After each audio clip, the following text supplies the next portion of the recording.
Hello friends, स्वागत है आपका एक बार फिर से आपके अपने लीगल चैनल सोच पर प्रहार में। दोस्तों, आज के इस वीडियो में एक रीसेंट जजमेंट के थ्रू एक कॉन्सेप्ट आपके सामने मैं रखने वाला हूं। ये जजमेंट आपका डायरेक्टली मेंटेनेंस से रिलेटेड है। एक परिस्थिति को क्लियर करता है, साथ ही इस बात को क्लियर करता है कि मेंटेनेंस केस में एक वर्स्ट सिनेरियो भी हो सकता है अगर आप सही तरीके से उसको डील ना करें। और आपको इस वर्स्ट सिनेरियो को डील कैसे करना है, सब कुछ इस वीडियो में मैं आपको क्लियर करूंगा। कॉन्सेप्ट भी बताऊंगा और जजमेंट भी बताऊंगा। आप लोगों को अपना केस सही तरीके से लड़ने में काफ़ी मदद मिलेगी। दोस्तों, आज रात को 9:30 बजे मेंबर्स के लिए लाइव स्ट्रीमिंग होगी, तो जो लोग भी अपने क्वेश्चंस पूछना चाहते हैं पूछ सकते हैं। और जो लोग अभी तक मेंबर नहीं हैं और इन फ्री वीडियोज के अलावा अन्य सुविधाओं का लाभ उठाना चाहते हैं, जैसे members only live streaming, members only special videos, updates and judgements, वो लोग होम पेज पर जाके ज्वाइन के बटन पर क्लिक करके चैनल के मेंबर बन सकते हैं। दोस्तों देखिए, होता क्या है कि आपके ऊपर जब केस फाइल होते हैं तो मेंटेनेंस के केस कई बार मल्टीपल हो जाते हैं। फॉर एग्जाम्पल, पत्नी ने 125 सीआरपीसी, जिसका नया नाम 144 बीएनएसएस है, वो केस आपके ऊपर फाइल कर दिया। इसके साथ ही उसने डीवी एक्ट का केस फाइल करा और उसमें भी आपसे मेंटेनेंस मांग लिया। इसके साथ साथ आपके ही डाइवोर्स केस में उसने एक सेक्शन 24 एचएमए की पिटीशन लगाई, उसमें भी आपसे मेंटेनेंस मांग लिया। अब मैंने कई वीडियो बनाए हैं और आप में से अधिकतर लोगों को पता भी होगा कि भाई सुप्रीम कोर्ट की गाइडलाइन है कि एक ही जगह पे मेंटेनेंस देना होगा और अगर दो जगह मेंटेनेंस लगता है तो उसका समायोजन होगा। लेकिन दोस्तों, ये तो है गाइडलाइन।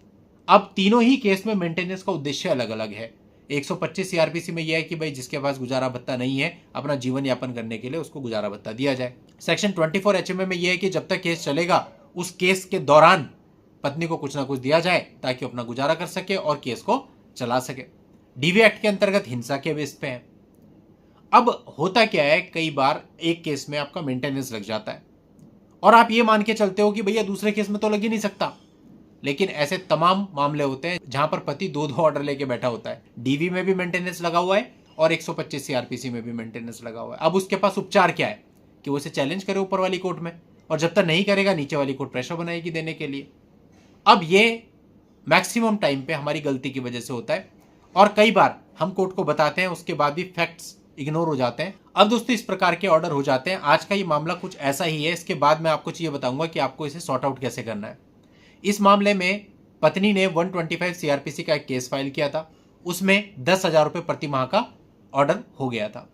इसके अलावा पत्नी ने सेक्शन 24 एचएमए भी फाइल किया था, उसमें भी 10,000 रुपये प्रति माह का ऑर्डर हो गया था। साथ ही पति को 20,000 रुपये लिटिगेशन कॉस्ट के देने के लिए कहा गया था। यानी दो जगह ऑर्डर हो गए थे, पति को दोनों जगह देना था। अब पति ने इसे चैलेंज किया कर्नाटका हाईकोर्ट में।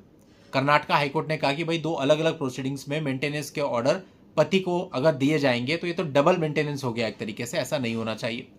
ये कहते हुए सेक्शन 24 एचएमए के मेंटेनेंस पर 125 सीआरपीसी के मेंटेनेंस को प्राथमिकता दी और सेक्शन 24 एचएमए के अंतर्गत जो मेंटेनेंस लगा हुआ था उसको खारिज कर दिया। लेकिन जो लिटिगेशन कॉस्ट थी 20,000 रुपये, वो पति को भरने के लिए कहा और 125 में जो 10,000 रुपये थे वो देते रहने के लिए, कंटिन्यू करते रहने के लिए कहा। यानी एक जगह का मेंटेनेंस खत्म कर दिया। अब दोस्तों, यहां पर क्वेश्चन यह आता है कि आपकी स्ट्रेटेजी क्या होनी चाहिए। आपके 3 केस मेंटेनेंस के चल रहे हैं। आपको पहले यह सोचना चाहिए कि कौन से केस में पहले मेंटेनेंस लगवा लिया जाए तो आपको फायदा मिले। जवाब है दोस्तों 125 सीआरपीसी। उसके कई सारे कारण हैं। अगर 125 सीआरपीसी में पहले आपका मेंटेनेंस लग जाता है तो जनरली डीवी एक्ट में जब मैजिस्ट्रेट कोर्ट के सामने आप वो फैमिली कोर्ट का ऑर्डर रखेंगे तो मैजिस्ट्रेट कोर्ट जनरली उसमें इंटरफेयर नहीं करेगा, क्योंकि मैजिस्ट्रेट कोर्ट काफी छोटी होती है फैमिली कोर्ट से हायरार्किकल सिस्टम के अकॉर्डिंग। तो वो सोचेंगे कि जब बड़ी कोर्ट ने ऑलरेडी इतना पास किया है तो इस बाउंड्री से बाहर नहीं जाना, तो जनरली आपका उससे ज्यादा मेंटेनेंस का ऑर्डर नहीं होता है। आप सेक्शन 24 एचएमए की बात करें तो इस जजमेंट का आप हवाला ले सकते हैं, जिसमें 125 सीआरपीसी में लगे हुए मेंटेनेंस को 24 एचएमए के मेंटेनेंस पे प्राथमिकता दी गई। बोला कि 125 के दौरान जो ऑर्डर होता है वो सारे साक्ष्यों के आधार पर होता है, इसलिए उसको प्राथमिकता देनी चाहिए। तो यानी अगर आप 125 सीआरपीसी में पहले मेंटेनेंस का ऑर्डर करवा लेते हैं तो उसके आधार पे डीवी एक्ट के मेंटेनेंस को भी रोका जा सकता है और 24 एचएमए के मेंटेनेंस को भी रोका जा सकता है।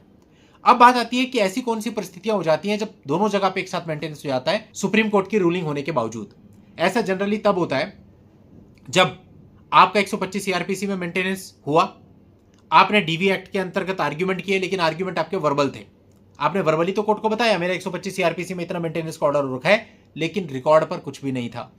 अब कोर्ट ने जब जजमेंट किया 8 दिन बाद 10 दिन बाद, तो कोर्ट के ध्यान में नहीं रहा कि भाई आपने वर्बल आर्ग्यूमेंट क्या किए थे, या वो चीज नोट डाउन होने से रह गई या इग्नोर हो गई किसी भी रीजन से, ड्यू टू एनी रीजन, और वहां पे भी उन्होंने ऑर्डर कर दिया, तो डबल ऑर्डर हो गया। अब आपको इसे सही कराने के लिए ऊपर की कोर्ट में जाना पड़ेगा, पैसा भी खराब होगा, टाइम भी खराब होगा।